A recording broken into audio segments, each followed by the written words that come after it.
اللہ من الشیطان الرجیم بسم اللہ الرحمن الرحیم الحمد للہ رب العالمین الصلاة والسلام علی اشرف الانبیاء والمرسلین وخاتم النبیین سیدنا و مولانا علی رسولہ الکریم وأهل بيته الطيبين الطاهرين المعصومين المظلومين أما بعد قال الإمام جعفر بن محمد الصادق عليه الصلاة والسلام اللهم صل على محمد العبودية جوهرة كنهها الربوبية اما بعد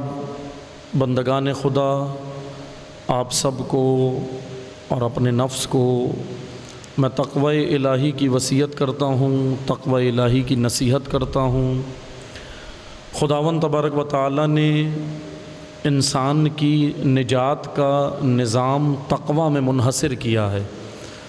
تقوی الہی کی بات جہاں پر ہوتی ہے تو ہمارے معاشرے میں تقوی چند عبادتوں میں شمار کیا جاتا ہے۔ ہمارے معاشرے میں تقوی چند اذکار، چند ورد یا ورود اور چند عبادتوں میں منحصر کر دیا گیا، لیکن قرآن کریم نے جو تقوی کا دائرہ بیان کیا ہے وہ انسان کی اجتماعی زندگی پہ بھی تقوی کا دائرہ قرآن نے بیان کیا ہے اور انفرادی زندگی پر بھی۔ یعنی ایسا نہیں ہے کہ ہم چند عبادتیں تو بجا لائیں اور ان عبادتوں کو بجا لانے کے بعد ہم مکمل باتقوی بن جائیں۔ حالانکہ قرآن کریم ہمیں کچھ ذمہ داریاں بھی دیتا ہے، یعنی تقوی خداوند تبارک و تعالی کی جانب سے چند عبادتوں میں منحصر تقوی نہیں ہے، بلکہ انفرادی اور اجتماعی نظام انسان کا تقوی خداوند تبارک و تعالی نے مقرر کیا ہے۔ میں نے ابھی آپ کی خدمت میں حدیث امام جعفر صادق علیہ السلام بیان کی، اللہم صلی علی محمد۔ اس حدیث کی وضاحت سے ہمیں پتہ چل جائے گا کہ عبادت کیا ہے، اور خدا نے جو یہ فلسفہ عبادت رکھا ہے، کیونکہ اس سے قبل کہ میں عبادت کے فلسفے کی جانب آؤں، ایک چیز جو ہمارے ذہن میں ہونی چاہیے وہ یہ کہ دین اسلام ایک جامع اور مکمل دین ہے۔ یعنی ایسا نہیں ہے کہ اسلام مسجد، امام بارگاہ، عزاخانے اور چند، جس طرح ہم دیکھتے ہیں کہ بعض ادیان گرجا گھروں تک محدود ہو گئے ہیں، بعض ادیان عبادت خانوں تک محدود ہو گئے، مگر اسلام ایسا دین نہیں ہے کہ وہ عبادت خانوں میں تو اسلام ہے، باہر اسلام کی ضرورت نہیں ہے۔ یہ تفکر اسلام اگینسٹ، اسلام مخالف لوگوں نے یہ تفکر ڈالا ہے لوگوں کے ذہن میں کہ بھئی اسلام جو ہے وہ چند اذکار رکھتا ہے بس، یعنی آپ نے اگر نماز پڑھ لی، روزہ رکھ لیا اور چند کوئی اچھی آپ نے نیکیاں بجا لے آئے تو ہم یہ سمجھتے ہیں کہ اسلام صرف یہی ہے، لیکن نہیں۔ عزیزان محترم، بندگان خدا، خدا نے جو دین مقرر کیا وہ دین اسلام ہے، اور دین کی اکمال کا اعلان سب سے زیادہ آپ یہ آیت سنتے ہیں کہ الیوم اکملت لکم دینکم۔ روز غدیر اللہ کے نبی صلی اللہ علیہ وآلہ وسلم نے، اللہم صلی علی محمد وآلہ، یہ آیت امت اسلامیہ کو سنائی کہ الیوم اکملت لکم دینکم، کہ دین آج کامل ہو گیا ہے۔ یعنی دین کامل ہے تو اس کا مطلب دین ناقص نہیں ہے، ادھورا نہیں ہے۔ ایسا نہیں ہے کہ دین ہمیں عبادتیں تو بتا رہا ہے، لیکن دین ہمیں یہ نہیں بتا رہا کہ ہم نے اکنامکس کیسے اپنی چلانی ہے، دین ہمیں یہ تو بتا رہا ہے کہ نماز کیسے پڑھنی ہے، دین ہمیں یہ نہیں بتا رہا کہ گھر کے اندر بچوں کی تربیت کیسے کرنی ہے، دین ہمیں یہ تو بتا رہا ہے کہ آپ نے نماز پڑھنی ہے، لیکن دین ہمیں یہ نہیں بتا رہا کہ آپ کا تعلیمی نظام کیسا ہونا چاہیے۔ اگر ہم آج دیگر نظریات لے کر مثلا تعلیمی نظام کسی اور کا ہم نے قبول کیا ہوا ہے، اکنامیکل سسٹم بھی ہم نے دنیا کے آج بہت سارے لیے ہوئے ہیں. تو اس کا مطلب کہ معذرت کے ساتھ حقیقت یہی ہے کہ ہم نے اسلام کو خود ادھورا اور ناقص کیا ہوا ہے، ورنہ اسلام اپنے اندر ایک جامعیت رکھتا ہے. اسلام ایک جامع دین ہے، مکمل، یعنی کہ اسلام ایک مکمل کانسٹیٹیوشن ہے. کانسٹیٹیوشن آئین ہے. جب وہ آئین ہے تو اس کا مطلب وہ آئین نافذ ہونے کے لیے آیا ہے. ایسا نہیں ہے کہ ہم اسلام کو صرف مثلا مساجد و امام بارگاہ یا عبادت خانوں میں ہم دین اسلام وہاں تک رکھیں، باہر اسلام نہ ہو. تو ایسا اسلام خدا نے نازل نہیں کیا، بلکہ اگر ہم تاریخ میں دیکھیں، کیونکہ تاریخ تو تاریخ ہے، تاریخ کا اگر ہم اسٹڈی کریں تو ایسا اسلام بعد رسول خاندان بنو امیہ نے متعارف کرایا. ایسا خاندان کہ انہوں نے اسلام کی جامعیت نکالی، اسلام کے اندر سے انہوں نے یہ چیزیں نکالی ہیں. بہرحال میں عرض یہ کر رہا ہوں کہ دیکھیں تاریخ کا جب ہم مطالعہ کریں گے تو ہمیں پتہ چلے گا کہ دین اسلام کے ساتھ ہوا کیا ہے. اور کربلا میں جو سید الشہداء امام حسین علیہ السلام قربانی دے رہے ہیں، وہ کیوں دے رہے ہیں؟ کس دین کو بچانے آئے ہیں؟ کون سا دین تھا جو پس پش ڈال دیا گیا تھا؟ اور دین کے نام پر بہت کچھ ہو رہا تھا، یعنی لیبل دین کا تھا مگر اندر دین نہیں تھا. تو بس عزیزان محترم، میں یہ روایت آپ کی خدمت میں نے ابھی پڑھی ہے. یہ روایت میں اس کی وضاحت کرتا ہوں عبادت کی، تاکہ ہمیں پھر سمجھ آ جائے گا کہ دین اسلام جامع دین ہے یا نہیں ہے. فضیل بن عیاض شاگرد ہیں امام کے، چھٹے امام کے شاگرد ہیں، راوی ہیں اس حدیث کے. فضیل بن عیاض کہتے ہیں کہ میں امام کی خدمت میں تھا، امام نے یہ جملے عبادت کے حوالے سے نقل کیے. جب مولا سے پوچھا گیا کہ مولا یہ بتائیں عبادت کیا ہے، یہ جو ہم عبادت بجا لاتے ہیں عبادت کیا ہے، عبادتوں کا فلسفہ کیا ہے، لاجک کیا ہے، تو امام نے کہا العبودیۃ جوہرۃ کنہھا الربوبیہ. یعنی اس ایک سطر، ایک لائن کا جملہ ہے یہ، لیکن اس کے اندر امام علیہ السلام نے پورا دین سمیٹ دیا. میں اگر آسان زبان میں کہوں، یہ پاسورڈ ہے، یہ پاسورڈ ہے. اگر یہ پاسورڈ کسی کو سمجھ آ گیا پورا دین سمجھ آ جائے گا. یہ پاسورڈ ہے. اگر یہ کسی کے وجود میں لگ گیا، وجود سے مراد ہمارے ذہنوں میں، ہمارے قلب میں اگر یہ پاسورڈ لگ گیا پورا دین کھل جائے گا. کیا ہے یہ؟ العبودیہ. میں ترجمہ کر رہا ہوں پھر اس کی وضاحت کروں گا. العبودیۃ جوہرۃ، عبادت یا بندگی. عبادت، امام علیہ السلام کہہ رہے ہیں عبادت ایسا جوہر ہے، ایسا گوہر ہے عبادت. کنہر، کنہا یا کنا عربی زبان میں کہتے ہیں بلندی، اوج، انتہا، عروج، انتہا، بلندی. کنہر ربوبیہ، عبادت ایک ایسا گوہر و جوہر ہے جس کی ابتدا بندگی ہے، انتہا ربوبیت ہے. انتہا اوج و عروج ربوبیت ہے. اچھا، یہ حدیث ہمیں سمجھنے کی ضرورت ہے. آپ توجہ سے سنیے گا. حدیث ہم نے اس طرح سمجھنی ہے کہ امام کہہ رہے ہیں عابد جب عبادت کی جانب آتا ہے، ابتدا کرتا ہے تو وہ عبد ہوتا ہے. لیکن وہ عبد کے بعد، توجہ سے سنیے گا کیونکہ اگر جملات رہ گئے تو نہیں معلوم کہ کوئی کیا معنی لے کے یہاں سے چلا جائے اس حدیث کا، اس لیے ہمیں حدیث کو ذرا غور سے سمجھنا ہے. امام کہہ رہے ہیں عبادت ابتدا ہے، یعنی انسان نے شروع کیا عبادت سے، نماز پڑھنا شروع کی، روزہ، عبادت یعنی جو بھی حکم خدا نے ہمیں دیا ہے اس کی تعمیل، وہ عبادت ہے. اچھا، ہم شروع کرتے ہیں بندگی سے، ہم ایک عام انسان ہیں، ہم نے شروع کی عبادت، لیکن اس کی اوج، کمال یہ ہے، امام کہہ رہے ہیں اس کی کمال یہ ہے کہ آپ عبد سے رب بنو گے. اب ذرا اس جملے کو سننا ہے، انسان رب بنے گا، اس کی انتہا ربوبیت ہے. یہ بڑی اوج و عروج و عرفان کی منازل ہیں.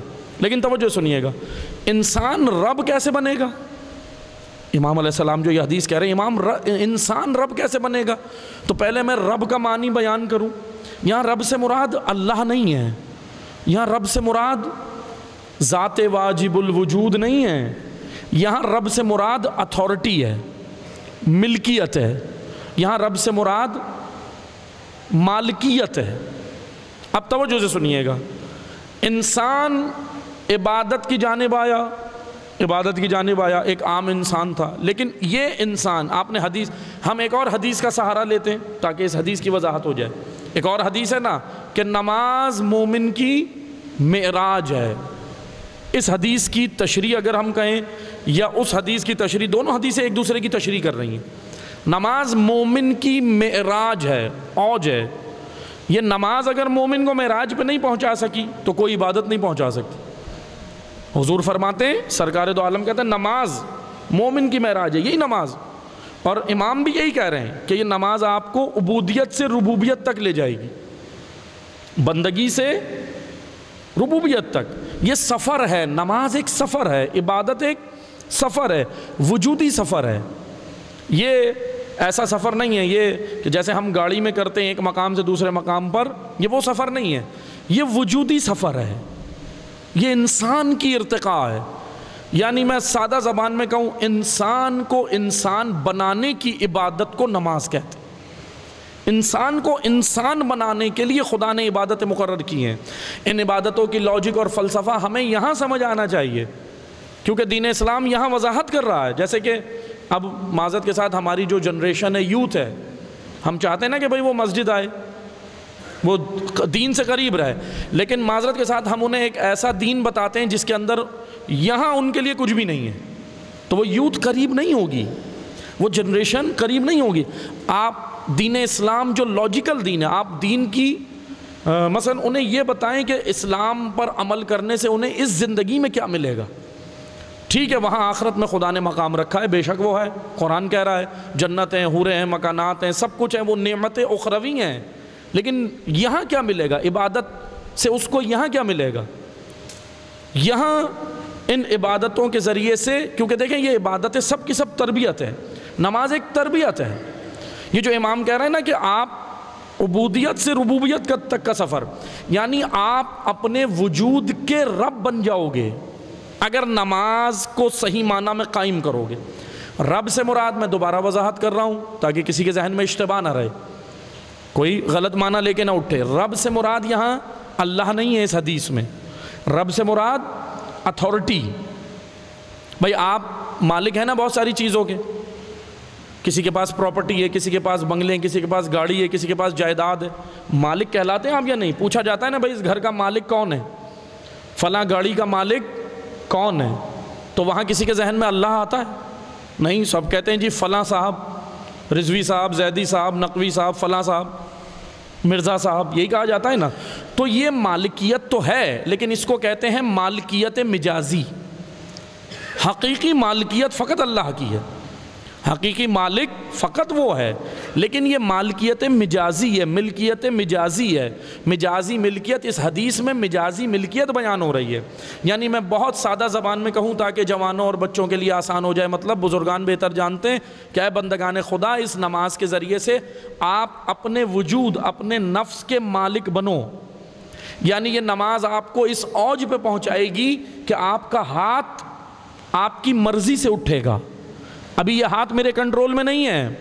اور سادہ زبان میں کہوں، العبودیۃ جوہرۃ کنھہ الربوبیہ، یعنی یہ نماز میرے وجود کو میرے کنٹرول میں دے دے گی۔ ابھی یہ وجود، یہ نفس، یہ روح ابھی میرے کنٹرول میں نہیں ہے۔ میں آپ کو مثال دیتا ہوں، یہ نگاہ اٹھی نامحرم کی جانب، عورت جا رہی تھی، نامحرم لڑکی تھی، نامحرم عورت تھی، یہ نگاہ دیکھنے لگی، کس کے کنٹرول میں ہے یہ نگاہ؟ شیطان کے، شیطان کے کنٹرول میں ہے نا۔ یہ امام کہہ رہے ہیں تم ایسی عبادت کرو، نماز میں دل لگاؤ، عبادتوں میں دل لگاؤ، یہ تمہاری آنکھ کو شیطان کے کنٹرول سے نکال کر تمہارے نفس کے کنٹرول میں دے گی، اور وہ تمہارا نفس تمہارے رب کے کنٹرول میں ہوگا۔ یہ پورا ایک سلسلہ ہے، عبادت آپ کو اس اوج پہ لے کے جائے۔ یہ ہاتھ میرے کنٹرول میں نہیں ہے ابھی، یہ ہاتھ اٹھتا ہے، لیکن نہ کہ اللہ کے دین کے لیے، یہ ہاتھ اپنے مفاد کے لیے اٹھتا ہے، یہ ہاتھ کسی اور کاموں کے لیے اٹھتا ہے، یہ ہاتھ رشوت لینے کے لیے اٹھتا ہے، یہ ہاتھ حرام پیسوں کو ہاتھ لگانے کے لیے اٹھتا ہے۔ تو اس کا مطلب یہ ابھی میں نماز، میں نے وہ کہتے ہیں نا کہ ایک رسمی طور پہ میں نے نماز پڑھی ہے، مگر ابھی عبادت کے زمرے میں نہیں آئی۔ وہ نماز عبادت جب بن جاتی ہے جب میرے کنٹرول میں میرا وجود آ جائے۔ یہ آنکھ دیکھ رہی ہے مگر میرے کنٹرول سے نہیں دیکھ رہی، شیطان کے کنٹرول سے دیکھ رہی ہے۔ ہاتھ میرے کنٹرول میں نہیں ہے، کسی اور کے کنٹرول میں ہے۔ یہ پاؤں میرے کنٹرول میں نہیں ہیں، مجھے گناہ کی جانب لے جاتے ہیں، میرے کنٹرول میں نہیں ہیں۔ یہ زبان میرے کنٹرول میں نہیں ہے، میری مرضی سے نہیں ہلتی، میرے رب کی مرضی سے نہیں چلتی۔ یہ زبان چلتی ہے خواہشات نفسانی۔ اچھا، دو چیزیں ہیں وجود انسانی میں، ایک عقل، ایک شہوت۔ شہوت شیطان کی سنتی ہے، عقل رب کی سنتی ہے۔ یہ اندر وجود کے اندر دو مرکزی طاقتیں ہیں۔ بس عزیزان محترم، بندگان خدا، توجہ سے سنیں، توجہ سے سنیں۔ یہ نماز، یہ عبادت مجھے اس اوج پر لے کے جائے کہ میرا وجود میرے کنٹرول میں آ جائے، یعنی میں اپنے وجود کا رب بن جاؤں۔ رب، امام صادق کہہ رہے ہیں اپنے وجود کے تو رب بنو۔ رب سے مراد، دوبارہ وضاحت کروں، مالک، اتھارٹی تمہاری، یہ وجود تمہارے کنٹرول میں رہے۔ ابھی میرے کنٹرول میں کس انسان کا وجود اپنے کنٹرول میں ہے؟ نہیں۔ کس کا ہے؟ سب کا وجود نکل چکا ہے، کسی اور کے کنٹرول میں ہے۔ بس عزیزان محترم، بندگان خدا، یہ کیسے کنٹرول میں آتا ہے؟ جب یہ ہاتھ میرے عقل کے کنٹرول میں ہو اور عقل رب کی سنتی ہے، تو پھر یہ ہاتھ جب اٹھتا ہے تو یہ ہاتھ جب کوئی کام اللہ کے دین کے لیے کرے تو یہ ہاتھ عام ہاتھ نہیں رہتا، ید اللہ بن جاتا ہے۔ کیسے امیر المومنین ید اللہ بن گئے؟ یہاں شرک نہیں ہے یہ، لیکن بعض لوگ ان حدیثوں، ان جملات کو لے کے شرک شروع کر دیتے ہیں ممبر پہ۔ نہیں، فضائل اس طرح پڑھیں کہ نہ شرک ہو نہ تقصیر ہو، نہ ان کے فضائل کو گھٹائیں اور نہ انہیں اللہ بنائیں، نہ رب بنائیں۔ اس لیے یہ ہاتھ، امیر المومنین کے ہاتھ کو ید اللہ کیوں کہا گیا؟ کیونکہ وہ ہاتھ اپنی مرضی سے اٹھا ہی نہیں۔ العبودیت جوہرۃ کنہ الربوبیہ، اس منزل پہ وہ ہاتھ پہنچ گیا کہ رب کی مرضی سے چلتا ہے۔ وہ زبان لسان اللہ کیوں بن گئی؟ مولا کی زبان لسان اللہ کیوں بن گئی؟ کیونکہ وہ زبان اپنی مرضی سے نہیں ہلتی تھی، رب کی مرضی سے ہلتی تھی، اللہ کی مرضی سے ہلتی تھی، کیونکہ وہ عقل کے کنٹرول میں اور عقل رب کے کنٹرول میں۔ کیونکہ شہوت کی مرضی سے جو زبانیں بولتی ہیں وہ اور ہوتی ہیں، اللہ کی مرضی سے جو بولے وہ زبان لسان اللہ بنتی ہے۔ وہ آنکھ جو اپنی مرضی سے، شیطان کی مرضی سے جو آنکھ دیکھے، آج ہماری آنکھیں شیطان کی مرضی سے دیکھتی ہیں، ہماری اللہ کی مرضی سے نہیں دیکھتی۔ وہ آنکھ جو شیطان کی مرضی سے دیکھے وہ اور ہے، لیکن وہ آنکھ جو اللہ کی مرضی سے دیکھے وہ عین اللہ بنتی ہے۔ یہ ہیں القابات جو مولا علی کے ہیں۔ وہ اس حدیث کی ذرا تشریح ہو رہی ہے کہ مولا نے ایسی عبادت کی ہے کہ اب ان کا وجود ان کے کنٹرول میں ہے۔ ان کے کنٹرول سے مراد رب، کیونکہ وہ بندگی کے زمرے میں آ گئے۔ بندگی، العبودیت جوہرۃ کنہ الربوبیہ، یہ ہے بندگی عزیزان محترم۔ بندگی یعنی امام علیہ السلام کہہ رہے ہیں ایسی عبادت، یعنی نماز تمہیں کنٹرول کرے، ورنہ نماز تمہیں برائی سے روکے گی۔ قرآن کہہ رہا ہے نا، الصلاۃ تنہا عن الفحشاء والمنکر، نماز کا اصل ہدف ہے برائی سے روکنا، تربیت۔ نماز آپ کو، اگر یہ زبان سے جھوٹ ادا ہو رہا ہے تو اس کا مطلب یہ زبان کنٹرول میں نہیں ہے۔ صادق کیوں نہیں بنی ابھی تک یہ زبان؟ سچائی کی راہ پہ کیوں نہیں آئی؟ یہ ہاتھ سچائی کی راہ پہ کیوں نہیں آیا؟ میں تو روزانہ نمازیں پنجگانہ پڑھ رہا ہوں، پھر میرا وجود ابھی تک کیوں نہیں آیا؟ تو اس کا مطلب ابھی مجھے ضرورت ہے اس اوج پہ جانے کی، کیونکہ نماز یہ سفر کرائے گی۔ یہی عبادتیں جو ہمیں سفر کرانے کے لیے ہیں، خدا تک کا سفر۔ دعا کرتے ہیں اللہ تعالی ہمیں حقیقتاً عبادتوں کی فلسفے اور لاجک کو سمجھ کر اس پر عمل کرنے کی توفیق عطا فرمائے۔ بسم اللہ الرحمن الرحیم، انا اعطیناک الکوثر فصل لربک وانحر ان شانئک هو الابتر۔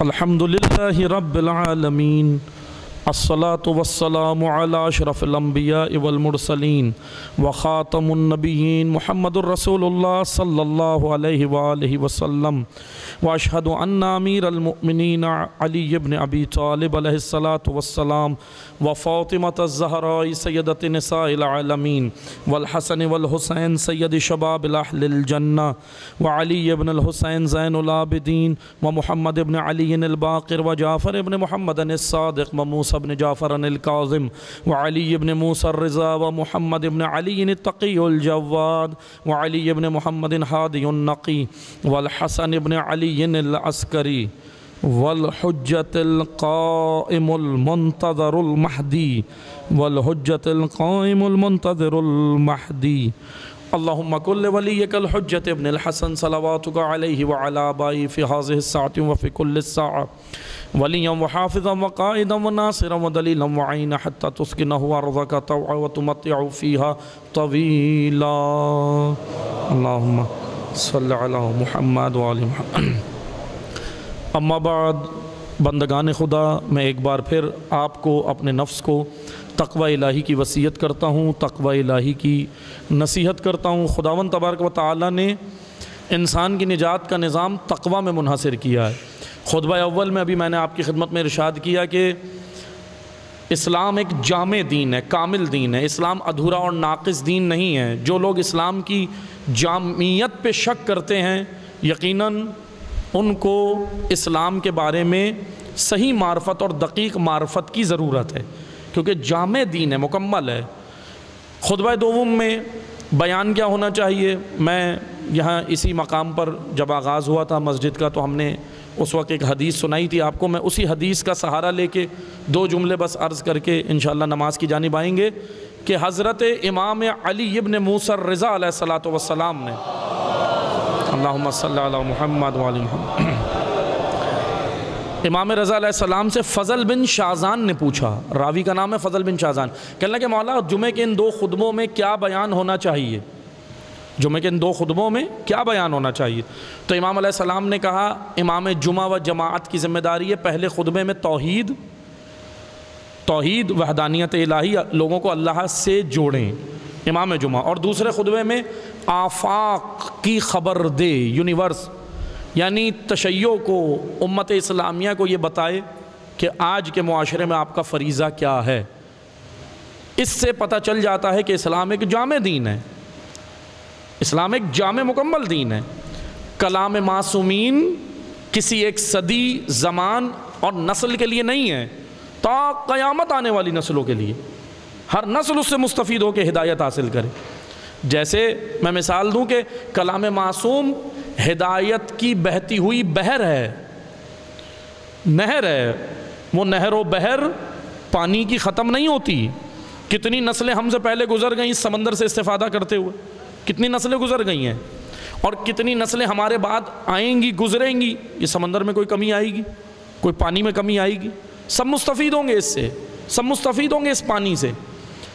ہاں اسی طرح دین ہے عزیزان محترم، کہ دین ہدایت کی بہتی ہوئی نہر ہے، یہ کبھی ختم نہیں ہوگی یہ بحر۔ اب دیکھنا یہ ہے کہ ہم اپنے عصر میں اس سے کتنا استفادہ کرتے، کون سی نسل کتنا دین لیتی۔ خطبہ دوم میں نے پہلا خطبہ جب یہاں دیا تھا تو آپ کی خدمت میں ایک یہ کہہ لیں کہ وعدہ بھی کیا تھا کہ خطبہ دوم ہم انشاءاللہ مہدویت کے عنوان سے آپ کی خدمت میں دیں گے، اور فریضہ بھی ہے، طالب علموں کی، علماء کی ڈیوٹی ہے کہ اپنے وقت کے امام کی معرفت ضرور کرائیں، چاہے مجلسیں ہوں، چاہے نماز جمعہ کے خطبات ہوں، چاہے کوئی بھی دینی پروگرامز ہوں، اس کے اندر امام زمانہ کی معرفت بہت ضروری ہے۔ امام زمانہ کی معرفت ہمیں جب ہوگی جب ہمیں مہدویت ایک سسٹم سمجھ آئے گا، کیونکہ مہدویت گلوبلائزیشن ہے، عالمی نظام ہے مہدویت، اور سب آپ ایمان اور عقیدہ رکھتے ہیں نا کہ امام نے آ کر حکومت کرنی ہے پوری دنیا پہ، تو اس کا مطلب جب حکومت کرنی ہے تو اس کا مطلب یہ ہوا دین ایک کامل دین ہے، دین صرف عبادت خانوں تک محدود رہنے کے لیے نہیں نازل ہوا۔ مہدویت کے خلاف آج دنیا کے اندر بڑی بڑی سازشیں ہیں، دنیا کے اندر۔ ایک نظریہ میں آپ کی خدمت میں، گفتگو تمام ہوئی، وقت بھی تمام ہو گیا، بس دو جملے سن لیں، آپ نے ریسرچ خود سے کرنی ہے کیونکہ جمعے میں وقت کم ہوتا ہے، اس لیے ہم بس اشارہ کر سکتے ہیں، ساری چیزوں کی وضاحت نہیں کر سکتے۔ دنیا کے اندر ایک خطرناک ترین نظریہ جو مہدویت کو نقصان پہنچانے کے لیے بنایا گیا تھا اور آج بھی موجود ہے، اور وہ اپنا کام ہر ملک میں کر رہا ہے، خصوصاً مسلم ممالک میں مسلمانوں کے مائنڈ چینج کرنے کے لیے۔ وہ اس نظریے کا، اس ایڈیالوجی کا نام ہے ایلیومیناٹی۔ ایلیومیناٹی آپ جا کے سرچ کر سکتے ہیں گوگل کے اوپر، یہ کیا چیز ہے۔ یعنی میں اگر اس کی سادہ زبان میں ٹرانسلیٹ کروں، اس کو کہتے ہیں دجالیت، شیطان پرستی۔ شیطان پرستی باقاعدہ ایک ایڈیالوجی ہے دنیا کے اندر۔ اور آپ نے سب نے سنا ہوگا ایتھسٹ، بے دین کرنا، یہ ایک دنیا کے اندر بہت بڑا کام ہو رہا ہے کہ لوگوں کو دین سے دور کرنا ہے۔ اچھا، یہ جو ایتھسٹ بنا رہے ہیں، جو دور کر رہے ہیں، جانتے ہیں ان کی جب ہسٹری میں ہم پیچھے جاتے ہیں تاریخ میں، تو انہی لوگوں نے مذہب کے اندر شدت پسند لوگ ڈالے ہیں۔ یعنی پہلے خود مذہب کا چہرہ خراب کروایا، مذہب سے مراد دین کا چہرہ، اب وہ کوئی سا بھی دین ہو۔ اگر قرون وسطیٰ کے زمانے میں عیسائیت کا چہرہ خراب ہوا تو وہ انہوں نے ہی کرایا۔ آج اگر اسلام کا چہرہ متنفر کر رہے ہیں، خراب کر کے پیش کر رہے ہیں، تو جب ہم پیچھے جاتے ہیں تو یہی وہ مائنڈ سیٹ ہے۔ یہ ایک تھنک ٹینک ہے، باقاعدہ عالمی تھنک ٹینک، جو اسلام کے خلاف سازشیں کر رہا ہے۔ آپ دیکھتے ہیں نا سویڈن کے اندر قرآن پاک کی بے حرمتی ہوتی ہے، یہ ہوتا ہے، وہ ہوتا ہے۔ قرآن پاک سے کیا مسئلہ ہے؟ یہ جو آپ کہتے ہیں نا قرآن وہ کتاب ہے جو در سے انقلاب ہے، حقیقتاً ایسا ہے۔ یہی قرآن ایک جامع کتاب ہے جو ہم قرآن پڑھتے ہیں۔ میں 2 جملے بس عرض کروں گا اور گفتگو تمام ہوئی۔ اس قرآن کے استفادہ دیکھیں کہ ماہرین نے ایک ٹیکنالوجی، میں خصوصاً جوانوں کے لیے عرض کروں گا کہ AI آرٹیفیشل انٹیلیجنس کا دور ہے یہ، اس میں ضرور آگے آئیں اور اپنی نیت یہ رکھیں کہ میں امام مہدی کے لیے آگے آ رہا ہوں، ان کے ظہور کے لیے کام کروں گا، یہ نیت ہونی چاہیے۔ میں دین اسلام کا چہرہ اچھا پیش کرنے کے لیے کام کروں گا۔ جوانان خصوصی اس سبجیکٹ کو پڑھیں، AI آرٹیفیشل انٹیلیجنس، کیونکہ سارا دور اسی کا ہے۔ آج سیمی کنڈکٹرز کی وار ہو، آج لیتھیم جو جس سے بیٹریاں بنیں گی، سب چیزیں ہوں گی، وہ سب AI کا دور ہے۔ آگے سب 2050 2060 سب AI ہے۔ ماہرین کے بقول کہ یہ دور جو ہے وہ پچھلا جو دور تھا، یعنی یہ جو دور گزرا ہے، یہ بلیک گولڈ کا تھا، یعنی آئل، تیل کو انہوں نے بلیک گولڈ کا ہے۔ اب اگلا وائٹ گولڈ کا ہے۔ وائٹ گولڈ یعنی یہی لیتھیم سے جو بیٹریاں بنیں گی، اور دیگر لیتھیم خالی بیٹریوں میں نہیں، بہت ساری چیزوں میں کام آتا ہے۔ بس ایک چیز میں قرآن کی افادیت بیان کر کے اور خطبے کو مکمل کروں گا کہ قرآن ماہرین کے بقول، ماہرین نے یہ کہا کہ جی قرآن یہ جو ایک ٹیکنالوجی ہے منیچرائزیشن، یہ ٹیکنالوجی کیا ہے؟ یہ ٹیکنالوجی آپ کے ہاتھ میں ابھی موجود ہے کہ بڑی پروڈکٹ کو چھوٹا کر کے پیش کرنا اور اس کے اندر سے جو پارٹس ہیں اس کے کم نہیں کرنا، بڑی پروڈکٹ کو۔ اب یہ جو موبائل کی اسکرین ہے، یہ جب ایجاد ہوئی تھی، مانیٹر کی کتنی بڑی بڑی ہوتی تھی، دنیا کے پورے کمرے کے برابر ہوتی تھی۔ آج یہ اتنی سی اسکرین آپ کے جیب میں ہے۔ یہ جس ٹیکنالوجی کے تحت بنائی گئی اسے کہتے ہیں منیچرائزیشن۔ ماہرین سے پوچھا کہ منیچرائزیشن آپ کے ذہن میں کیسے آئی؟ ان کا کہنا یہ ہے کہ مچھر کو دیکھ کے، حشرہ، مچھر، مانسٹر، ایک مچھر اتنا سا حشرہ ہے خدا کی مخلوق، کہنے لگے اس کو دیکھ کے آئی، کیونکہ اس کے اندر ماہرین نے کہا کہ مچھر کی باڈی کے اندر انٹرنل پارٹس خدا نے اتنے رکھے کہ ایک ہاتھی، اونٹ اور گھوڑے سے زیادہ ہیں انٹرنل پارٹس۔ اب پھر پوچھا کہ مچھر ذہن میں کیسے آیا؟ تو کہنے لگے سورہ بقرہ کی 26ویں آیت پڑھ کے، ان اللہ لا یستحیی ان یضرب مثلا ما بعوضا۔ خدا نے مچھر کی مثال دی۔ جس وقت آیت نازل ہوئی صحابہ کے سمجھ نہیں آئی، کہہ رہے تھے رسول اللہ سے، یا رسول اللہ مچھر کی مثال خدا نے کیوں دی ہے؟ تو اللہ کے رسول نے کہا کہ قرآن ایک جامع کتاب ہے، یہ آنے والی نسلوں کے لیے ہوگا، اور آنے والی نسلیں اس قرآن سے استفادہ کریں گی۔ آج اسی قرآن سے دشمن خوف زدہ ہے، اہل بیت کی تعلیمات سے بھی خوف زدہ ہیں جو دشمن ہیں، لیکن جو مستفید ہونا چاہتے ہیں دنیا سے مستفید ہو رہے ہیں، اہل بیت کی تعلیمات سے مستفید ہم دعا کرتے ہیں اللہ تعالی ہمیں قرآن و اہل بیت، جس خدا نے جس مقصد کے لیے انہیں اس دنیا میں بھیجا قرآن و اہل بیت کو، دعا کرتے ہیں اللہ تعالی ہمیں قرآن و اہل بیت سے وہی استفادہ حاصل کرنے کی توفیق عطا فرمائے، تمام حاضرین کی خدا حفاظت فرمائے، تمام بیماروں کو شفائے کلی عطا فرمائے، مملکت پاکستان کی خدا حفاظت فرمائے، پاکستان سے خیانت کرنے والوں کو خدا ذلیل و رسوا کرے، پروردگار تمام مومنین و عزاداروں کی حفاظت فرمائے، اور امام کے ظہور میں تعجیل فرمائے، ہمیں امام کے ناصر و مددگار میں شمار فرمائے۔ بسم اللہ الرحمن الرحیم۔ والعصر إن الإنسان لفي خسر إلا الذين آمنوا وعملوا الصالحات وتواصوا بالحق وتواصوا بالصبر